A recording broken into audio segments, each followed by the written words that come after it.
Hey guys, the Dude's Corner here. Today I'm going to be unboxing the MFJS Maylong lineup.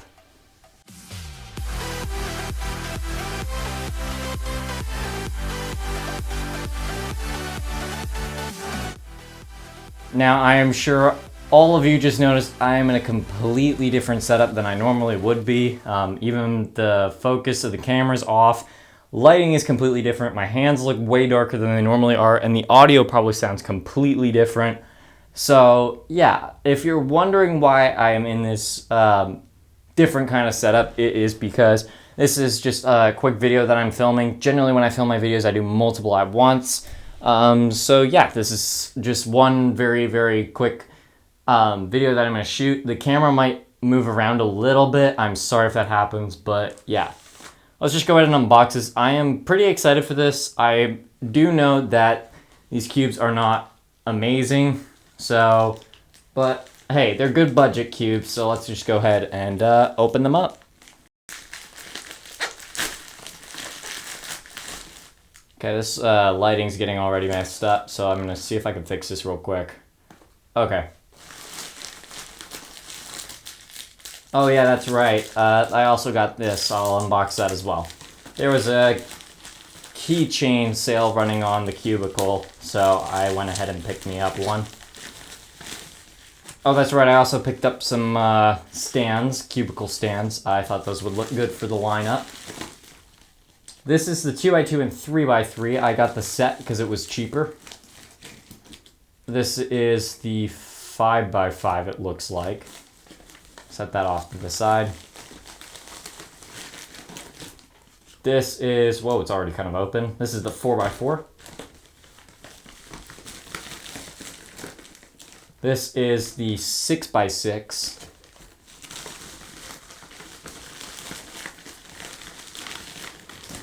This is the Pyraminx.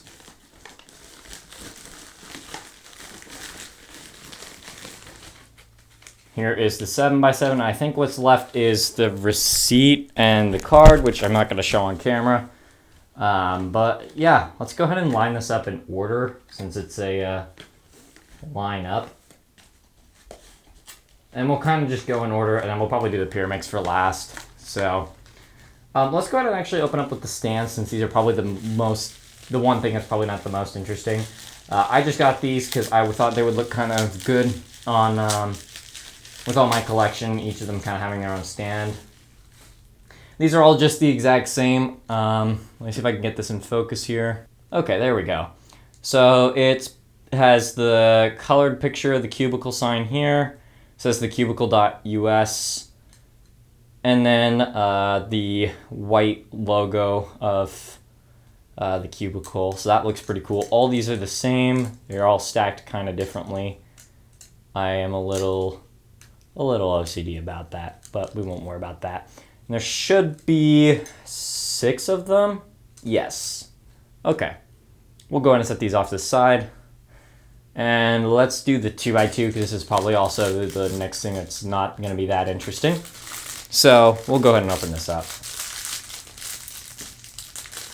Oh, the keychain just fell off. Yeah, I guess I should have expected that. I've seen reviews about these keychains, and the keychain does generally fall off. But that's okay. I kind of just wanted the 2x2. It should be easy to put back on. It's just like a, if I can get it to focus, it's just like a little hook, and it just goes in between these 2 holes. So yeah, it does seem fairly easy to put back in. So I'm not going to too much worry about it. I'm actually going to keep the keychain off for now.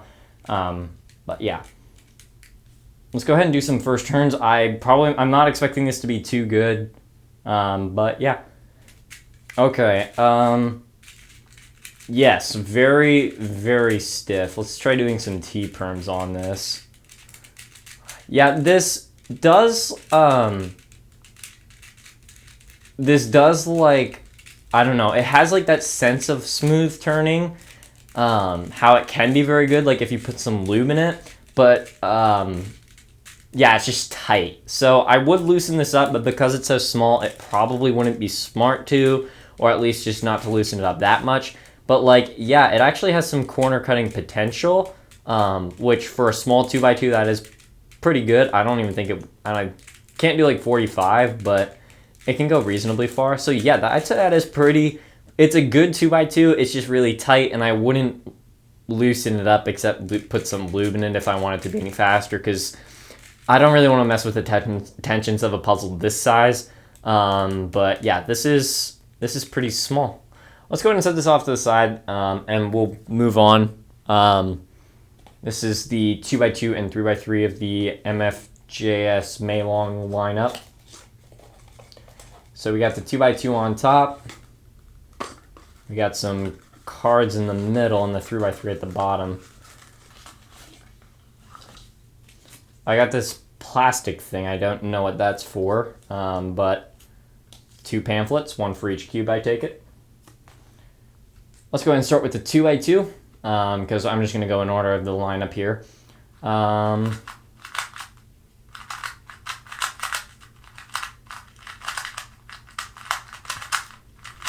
Okay, hold up.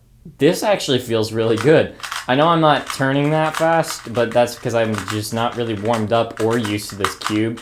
But this is like, it's got this really glidey feel, but the only thing that I'm having trouble with is the fact that the corner cutting is really bad. Like, yeah, I can't do that. It can go right about there. I don't know what you would call that, but it's got this really like loose tension feel, but terrible corner cutting, I guess you could say, for a 2x2 anyways. So at its price, if you're looking for a good 2x2, I would definitely recommend this one. I'm not going to lie. It's got this great loose feeling. It does feel a little bit smaller than most of the 2x2s I've felt. I think this might be 49 millimeters. I might be wrong. I'm not sure off the top of my head. But let's go ahead and move on to the next puzzle. We're just going to set that down. And we're going to move on to the 3x3. This puzzle's, I assume all these puzzles' plastics are going to be the same. They've all got this kind of frosted feel. So it doesn't feel cheap. It feels pretty good. So let's go ahead and see how the 3x3 turns. I assume it's going to be kind of similar to the 2x2.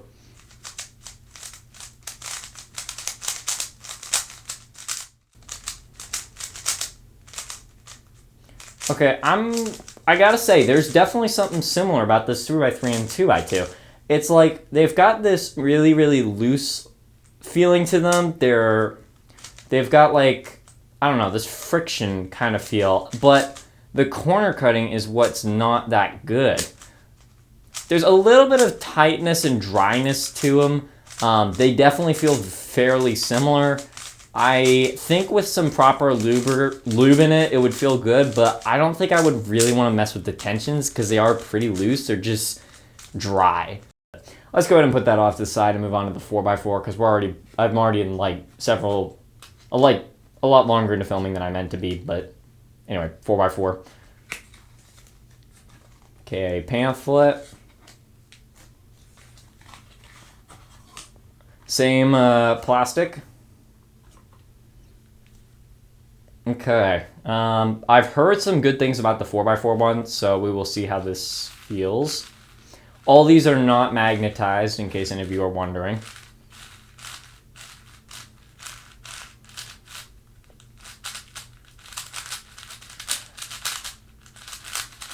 Okay, once again, all of it has the same kind of feel of the 3x3 and 2x2. It's like this loose feeling that just can't corner cut all that well. It's really its own kind of particular feeling, I guess you could say, because I really didn't think that something like that can be smooth and really, I don't know, tension-wise loose, not be able to corner cut that well. So it's interesting. I mean, the 4x4 can do reasonably good for a 4x4. Well, maybe not as good as I thought. The inner layers, though, are where it comes a little bit interesting. Like, they definitely feel a lot more different than the outer layers, which personally I'm not a big fan of. I like kind of having the inner layers and the outer layers feel the same, even though you're never going to find like a 4x4 that they'll have that. But some of these inner layers do feel quite a bit different. Like this inner layer here feels quite a bit tighter than this layer here or this layer, because this one feels very good, but this one just doesn't. Yeah, there's definitely some inside part that's just making it feel different. My guess would be it just needs to be broken into, do a bunch of solves, and it'll probably be good. I definitely can see this, a lot of people liking this 4x4, especially for its price, but I would say it would need some good good setup, and I wouldn't really mess with the tensions, because like the 3x3 and 2x2, there's definitely, they're definitely very similar. So, all right, that's enough of the 4x4. Let's go ahead and move on to 5x5. I'm going to assume that all these are going to be fairly similar, because they're all the exact same lineup. Pamphlet again. Here's the 5x5. My current name for 5x5 is MGC, as well as pretty much everyone else. And this feels about the same size. Let's see how this turns. Oh, okay. So now that all of a sudden this feels completely different. Hold up. I almost feel like I'm feeling a different cube. It's got this, it's not as smooth. It's a lot tighter. The only real similarity, I guess you could say, is the plastic and the dryness of it. But otherwise, like, tension-wise, this is a lot tighter, especially the inner layers. Corner cutting.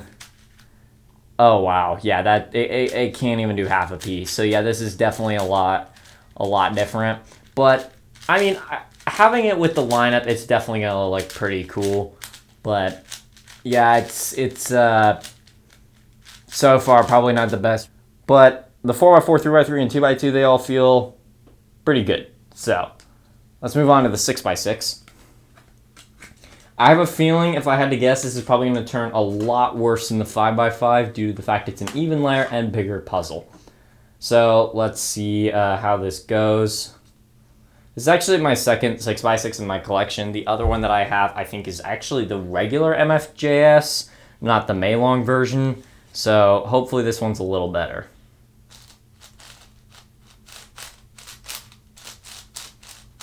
Okay, I am a little bit surprised here. Hold up. It's got the similar looseness and dryness as the other ones do, but it's a lot more loose than the 5x5, yet the corner cutting is not as good as like where most regular speed cubes would be. Yeah, it can't cut that. Well, okay, maybe it can, but reverse, I'm curious about, oh wow, it can't even reverse corner cut. Maybe that's just because the layers aren't all lined up. All the layers, like the outers and the inners, all feel the same, and I actually really like that. I feel like, though, if I tried speed solving on this, it could pop easily, and I'm not surprised because 6x6 are well known for popping easily in solves due to them being even layered puzzles. But I don't know. This is actually a lot better than I was anticipating, which is a good thing. But yeah, fairly good puzzle. Let's go ahead and set that off and move on to the 7x7. Once again, another pamphlet. This is my second 7x7 in my collection. I really should get some better ones. The other one I have is a Chi one, and I'm going to assume that this one's going to turn a lot better than that one. I like these shades, actually. I forgot to talk about them, but all the shades are the same, and they all seem very, very good. They're very distinct, so that's good. Let's go ahead and do some first turns.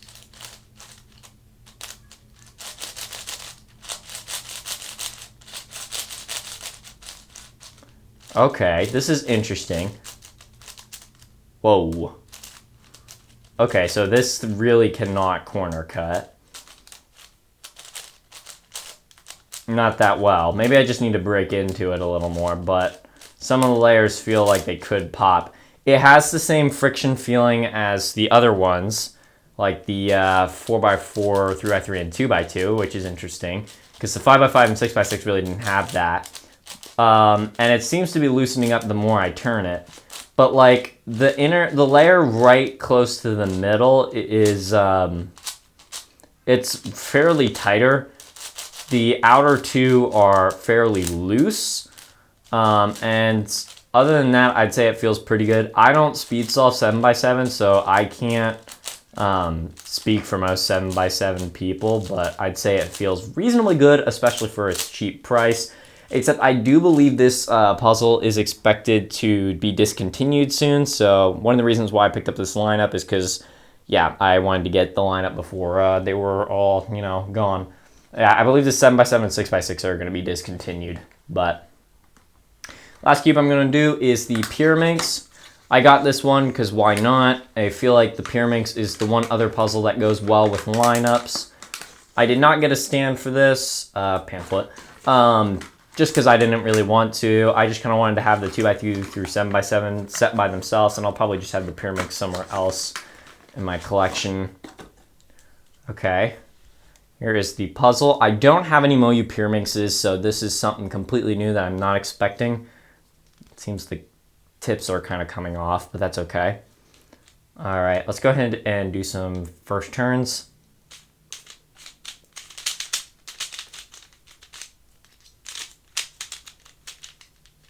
Oh, whoa. I'm dealing with some incredible lockups right now. It has the same kind of friction feel like I mentioned with all the other ones, but I'm dealing with some crazy lockups at the moment. Like the other ones, it can't corner cut all that well, but it's got this really loose feeling to it. So I feel like the corner cutting is where most of these puzzles are lacking. So yeah, we'll go ahead and set that one down. Here's the mini 2x2. This is actually not even a part of the lineup, but that's okay. Let's get that in focus. There we go. Let's go ahead and line this up, make it look nice and pretty, I guess you could say. And then where are the stands? Oh, there they are. All right, there is the full lineup.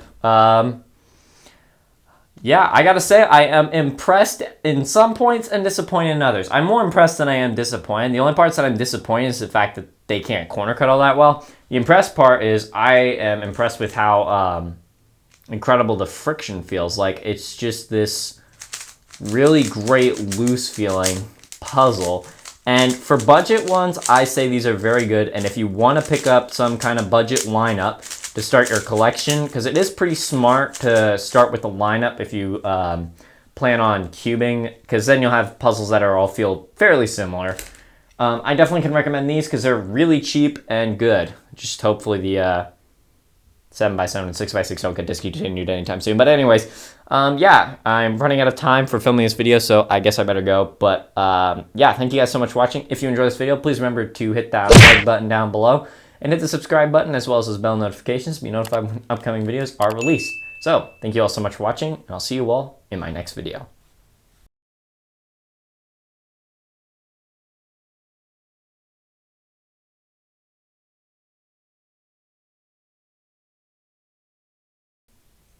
I kind of forgot this this keychain needs to be in there too. We'll just set that there for the ending. Okay, that's the end of the video.